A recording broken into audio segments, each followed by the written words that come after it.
Hello, and welcome to Inner Spark. Today we bring you an inspiring motivational story titled, The Path to Inner Peace, A Lesson for Life. True peace isn't about living without chaos, but about learning to walk calmly through life's storms. This story shows that happiness doesn't come from the outside world, but from the choices we make within. The path to inner peace may twist and turn, but it always leads to growth. If this story resonates with you, don't forget to like, share, and subscribe to Inner Spark. Together we light the way to stronger, calmer lives. Henry Price grew up in Devon, in a quiet seaside town where waves smashed against cliffs with a roar that echoed his own restless mind. People admired his quick wit and charm, but he carried an emptiness he couldn't explain. His parents thought he was simply thoughtful, but Henry knew it was more than that. He felt like a stranger in his own skin. Even in moments of laughter, he felt detached, as if joy belonged to everyone else but him. Nights were the worst, filled with questions that had no answers. He longed for peace, though he didn't yet know what that meant. At university in Manchester, Henry met Claire, a free-spirited woman whose laughter seemed to break through even the gloomiest nights. She was bold, always chasing adventures, while Henry preferred quiet corners and long silences. One night, she asked him directly, "Why do you always seem far away, even when you're right here?" He smiled weakly, unable to explain the storm inside. That question followed him home, haunting his thoughts. He wondered whether peace was a natural gift people like Claire were born with, while others like him were destined to chase it forever. One cold evening, Henry wandered along the canal where city lights reflected in rippling water.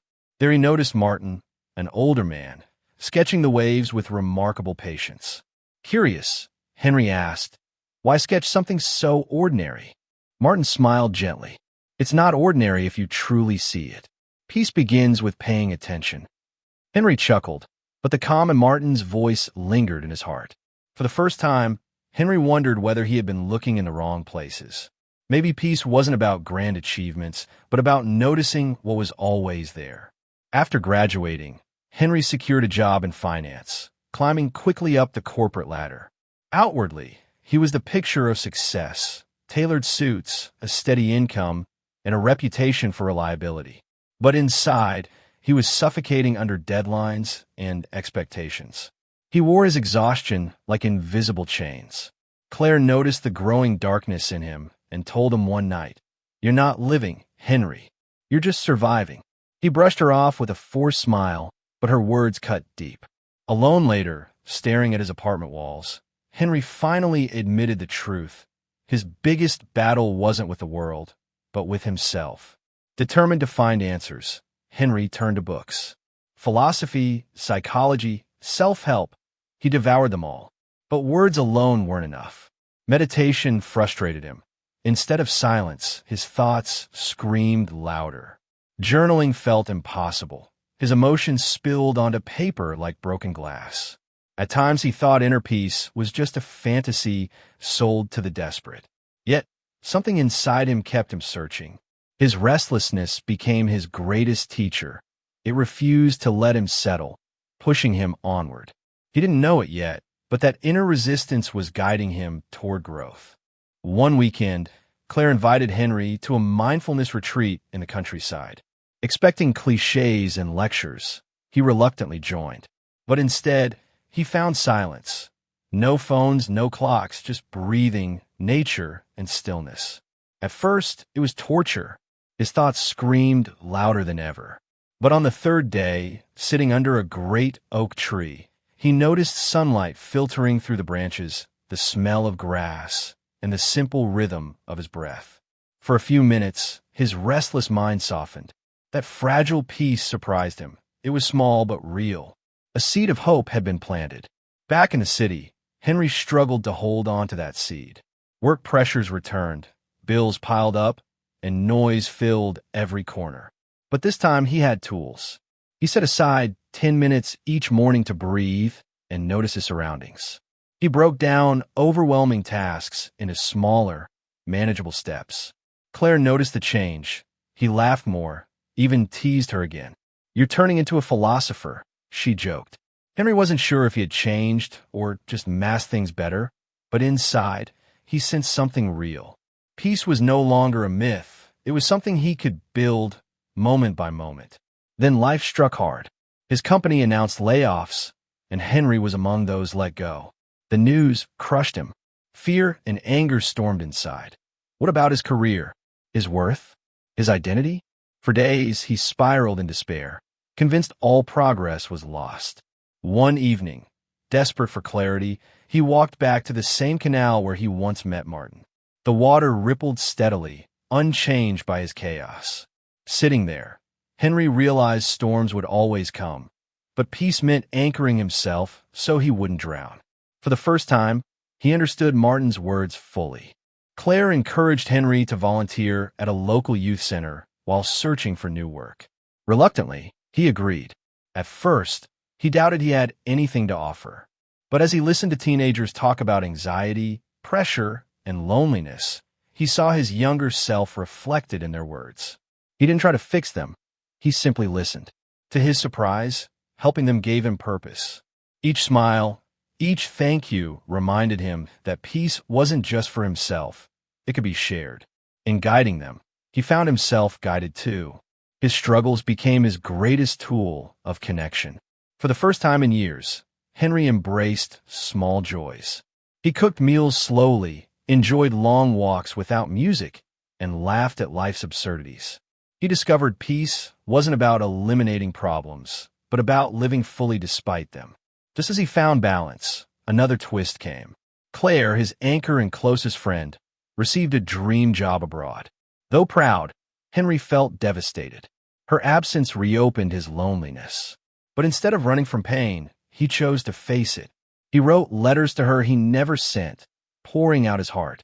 Through this, he discovered peace could be found even in letting go. Not long after, Henry was invited by a group of hikers to explore the Scottish Highlands. Though hesitant, he agreed. The climb was brutal. Rain, wind, and exhaustion tested him. But at the summit, surrounded by silence and endless views, Henry felt a profound shift.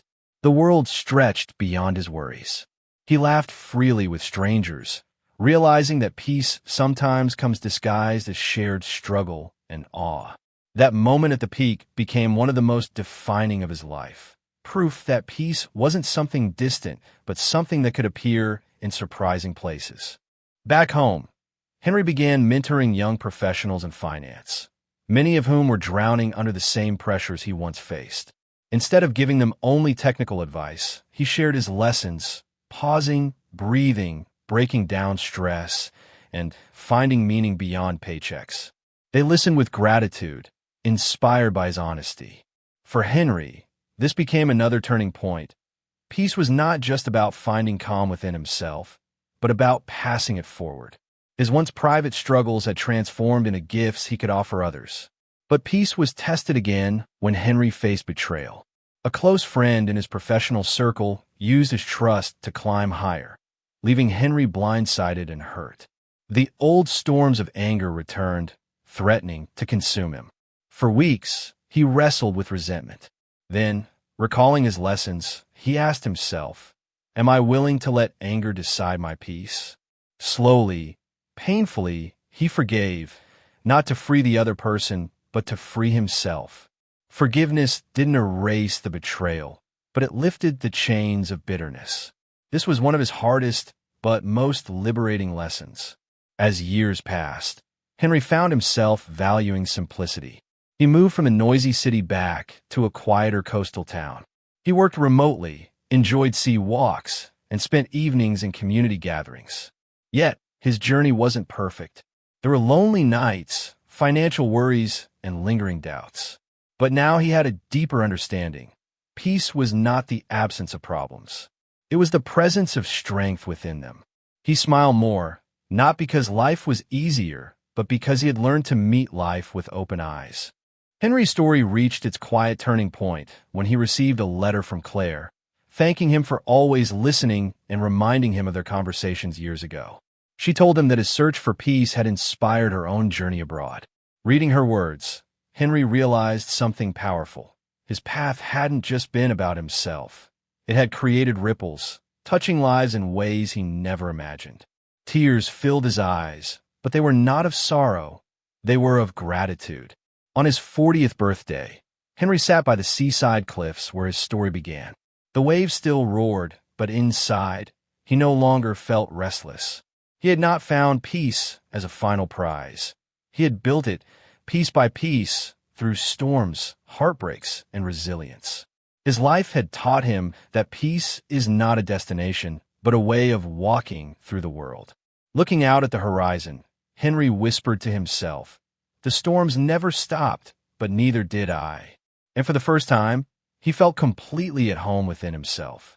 Henry's journey shows us that inner peace is not about escaping chaos, but about meeting life with courage, patience, and acceptance. Peace is built in small choices, in breathing through stress, in forgiving instead of resenting, in letting go when it hurts. It is a journey, not a destination, and it is always worth walking.